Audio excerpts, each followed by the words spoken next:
O desaparecimento de Priscila Belfort, irmã do lutador Vitor Belfort, em 9 de janeiro de 2004, marcou a vida da família e chocou o Brasil inteiro. Priscila era funcionária pública e sumiu em plena luz do dia na movimentada Avenida Presidente Vargas, ali no Rio de Janeiro, e as buscas se tornaram um drama público repleto de teorias e falsas pistas. A série documental Volta Priscila, lançada na última quarta-feira na plataforma Disney Plus, reabre o caso, de certa forma, trazendo novas perspectivas e reforça a busca por respostas.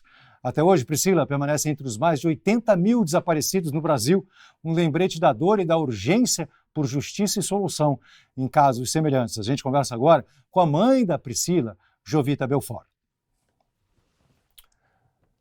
Alô, Jovita, a senhora me ouve? Eu estou te escutando, você está me escutando? Sim, estou lhe escutando, estamos vendo a sua imagem, sua camiseta Volta Priscila. Muito obrigado por aceitar nosso convite de participar aqui do programa Terra Agora. A gente gostaria de começar a entrevista perguntando para a senhora como é que foi a sua experiência no dia do desaparecimento de Priscila, quais foram os seus primeiros sentimentos quando percebeu que as coisas não estavam se encaixando mais. Pois é, Cazé, esse sentimento que eu senti no início é um sentimento geral, quando você começa a perceber que o seu ente querido está fora daquele contexto, né? Então, foi que eu comecei a ver que Priscila não voltou do almoço, ela sempre voltava do almoço, ligava para a gente, e naquele dia o namorado, por um acaso, me ligou perguntando pela Priscila, eu falei, não, Priscila está aí, trabalhando aí. Então, assim, eu comecei a sentir alguma coisa assim que estava fora do contexto, né? E, realmente, hoje, a gente já sabe que você não tem que esperar as 24 horas, nem qualquer. Quanto mais cedo você vê que seu ente querido está desaparecido e for à polícia e fazer um BO de desaparecido, isso é melhor. Por quê? Porque é nas primeiras horas que você tem mais chance de encontrar aquele seu parente que está desaparecido. E começa aquela coisa, aquela angústia, né? Você fala, não é possível, não... deixa eu ver. Aí eu comecei a ligar para as amigas, comecei a ligar, liguei para a Joana, né? Que o Vitor e a Joana estavam aqui no Rio, porque ele ia lutar pelo cinturão. Então vai dando aquele desespero, né? E quando você vê que não tem a resposta que você quer, que você está esperando, você não sabe o que fazer, né? E foi o que eu não sabia o que fazer. Até que começou a escurecer, eu liguei para a Joana e falei, olha, a Priscila, eu acho que ela desapareceu, não está na casa das amigas, não deu notícia, então você vai ter que contar para o Vitor, né? E foi o que ela fez, contou para o Vitor, eles vieram para cá, eu estava na casa da minha mãe, aqui na Gávea, e eles estavam lá na nossa casa, porque o Vitor estava com a família da Joana, os treinadores. Ele fez ali da nossa casa, no Itanhangá, um quartel-general para o treino dele. E, Cazé, as primeiras horas são horríveis, porque é difícil você dar conta que aquilo está acontecendo, que a sua filha desapareceu. E aí, os amigos, eles têm uma turma até hoje muito junta, né? Eles são muito juntinhos todos. E aí foram um ligando para o outro e eles foram eles mesmos amigos. Uns foram para a rodoviária, outros foram para cada um foi para um lugar, para um hospital.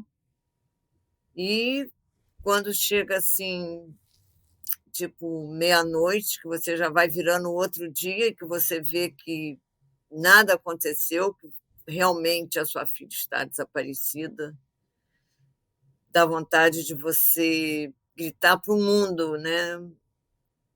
Onde que está minha filha? Onde que está a Priscila? O que aconteceu? E nisso já se vão 20 anos fazendo a mesma pergunta, sem resposta. Nossa, dona Jovita, realmente é uma coisa muito difícil, né, da gente tentar imaginar o sofrimento e a dor e a não resposta, né? A não resposta talvez seja a coisa mais difícil da gente lidar. Quais foram os desafios que a senhora vem enfrentando ao longo desses 20 anos, do ponto de vista de tentar achar sua filha mesmo, do ponto de vista de investigação, do ponto de vista de juntar os pontos, tentar ligar os pontos? Assim, a senhora teve apoio das autoridades públicas? A senhora precisou buscar não sei, um investigador particular, uma investigação paralela? A senhora deu uma dica aqui importantíssima. Qualquer pessoa que venha viver uma situação como essa, nos primeiros momentos já acionar a polícia. Que dicas a senhora poderia também passar para as pessoas a partir dessa experiência que a senhora vem tendo? Eu, quando a Priscila desapareceu há 20 anos atrás, não tinha essa maravilha hoje que é a internet, câmera por tudo quanto é lado. E mesmo assim, Casé, é uma coisa assim que a gente tem que perguntar por que com tanta tecnologia cada vez aumenta mais o número de desaparecidos. E muitas vezes sem resposta, né? O que acontece? Eu não encontrei nada naquela época que desse apoio aos familiares de desaparecidos. Eu tive que ir a São Paulo, eu fiquei sabendo que tinha as Mães da Sé, fui fazer o cadastro da Priscila lá, e ali eu comecei a conhecer outras mães que tinham o mesmo problema do que eu. Porque, na época, né, o próprio Vitor e a Joana falaram, mas como assim? As pessoas desaparecem, né? E até hoje, quando você tem uma notícia que uma pessoa está desaparecida naquela família, as pessoas elas não entendem o que é o desaparecimento. O desaparecimento ele é tão complexo, né, que até hoje o desaparecimento forçado, que dizem, né, aparecimento forçado, que quando não tem o corpo, né, milícia, tráfico. No Brasil não existe uma definição para isso, não existe isso, né? Isso virou senso comum, desaparecimento forçado. Para você ver como que nós estamos longe, longe mesmo de entender o que é o desaparecimento de uma pessoa, né? Então, em 2019, você tem uma lei que tipifica o que é um desaparecido, né? Ali, pela primeira vez, fala que você não pode arquivar um caso de desaparecido enquanto você não tem uma resposta, o que não é o que acontece, né? Chega uma hora, quando não tem mais novidade nenhuma do caso, o caso fica encostado e ele é praticamente abandonado. Então, assim, eu hoje fui uma militante de ir para a rua mesmo. Os primeiros núcleos, primeiras ONGs ali de pessoas desaparecidas, eu estava ali na construção, mas hoje eu sou funcionária do Estado, porque sem políticas públicas você não enfrenta um caso de desaparecido, né? São 80 mil pessoas que desaparecem por ano. No Brasil, mais de 200 pessoas que desaparecem todos os dias, né? Nós estávamos ali dando umas declarações para uma reportagem para a Band, e o rapaz esteve na delegacia, em 4 horas, o tempo que ele ficou lá, já tinha mais de 40 boletins de ocorrência de desaparecido em São Paulo. Isso num dia, em algumas horas. Então, o conselho que eu dou sempre é esse, né? E a polícia, porque só ela que faz investigação. Realmente, na época, eu e a minha família, nós não colocamos detetive nem investigador particular. Eu hoje me arrependo disso, de não ter colocado, de não ter tido um advogado ali vendo todos os passos, né? Eu não sei se você já teve oportunidade de ver o Volta Priscila. Ainda não. Porque, na realidade, o Volta Priscila é muito mais do que um caso só de Priscila Belfort. É sobre o que uma família sofre quando uma família tem uma pessoa desaparecida, né? É desestruturação. Eu hoje trabalho com isso. A família tem mães que perdem o emprego porque o empregador acha que ela vai sair a qualquer hora procurando a filha, se tiver um telefonema. As mães perdem a saúde, Eu mesma perdi a minha saúde, né? Eu hoje tenho 4 stents, eu fiquei obesa, mórbida. Graças a Deus eu consegui emagrecer pelo apoio do meu neto, Davi, que ele era muito preocupado com a minha saúde. E hoje tem mães que estão cegas, tem mães que já suicidaram, tem mães que já morreram, eu tenho mães que têm válvula no coração, pressão alta todas nós temos, né? Então, assim, é tão complexo o desaparecimento, é, passa por tantos setores, né, do Estado, e a gente ainda não tem um apoio total da sociedade de entender o que é um desaparecido. Até porque o desaparecimento não é crime, ele é a porta de muitos crimes, mas ele não é crime. E você hoje tem coisas que trabalham e que não fala da vida, né? Porque o desaparecido, você ainda fala de vida, né? Ninguém espera que seu desaparecido vai aparecer morto. Acontece, é uma resposta que a gente tem. Mas ninguém espera essa, né? Se você me perguntar, você acredita que a Priscila está morta? Eu vou falar para você que não. Enquanto eu puder escolher o final da minha história, eu vou querer ela com vida, lógico, né? Mas se chegar essa notícia, que eu espero que esse Volta Priscila sirva para isso, uma denúncia, né? Eu tinha 3 objetivos claros para fazer esse documentário, depois de 20 anos, porque estrutura física e mental eu achava que eu só tinha agora, mesmo assim foi muito difícil. Foram 4 anos de dor, de sofrimento diário, mexer nos diários, nas fotos, nos vídeos, né? Porque a nossa família, a gente tinha o hábito, né, de, por exemplo, se eu estivesse aqui conversando com você, se fosse uma coisa, né, legal, provavelmente ou a Priscila tiraria uma foto, ou o Vitor, a gente tirava foto assim do dia a dia nosso. Todos nós gostávamos muito de fotografia, isso vindo pelo meu pai, né? O meu pai, praticamente todos os sobrinhos, eles têm fotos só tiradas pelo meu pai, que naquela época nem era muito comum isso, né? Mas, então, são muitas fotos. Então, assim, a gente, hoje, né, eu fiz esse documentário para os meus netos conhecerem a tia, a irmã do Vitor, como que a gente era feliz, como a gente era uma família comum, né? E isso já foi alcançado. Hoje, a, a minha neta do meio, a Vitória, escreveu uma carta linda para a tia, porque eles, desde pequenos, eles sabiam o que tinha. Vitor tinha uma irmã que tinha desaparecido. Quem puder, vai ali no @Vivi Belfort. Não, o nome dela é Vitória Belfort, mas ela hoje, o, o Instagram dela é Vivi Belfort. Então tem, às vezes, não sei. Eu acho que é isso. Minha irmã acha que é Vitória Belfort. Certo. Mas, enfim, você vai ver a carta que ela escreveu para a tia. Parece que esse objetivo foi alcançado. O caso foi aberto. Eu espero que vocês, jornalistas, realmente instiguem mesmo, né? Pergunta, porque eu não quero mais 20 anos esperar, porque eu nem vou estar viva lá.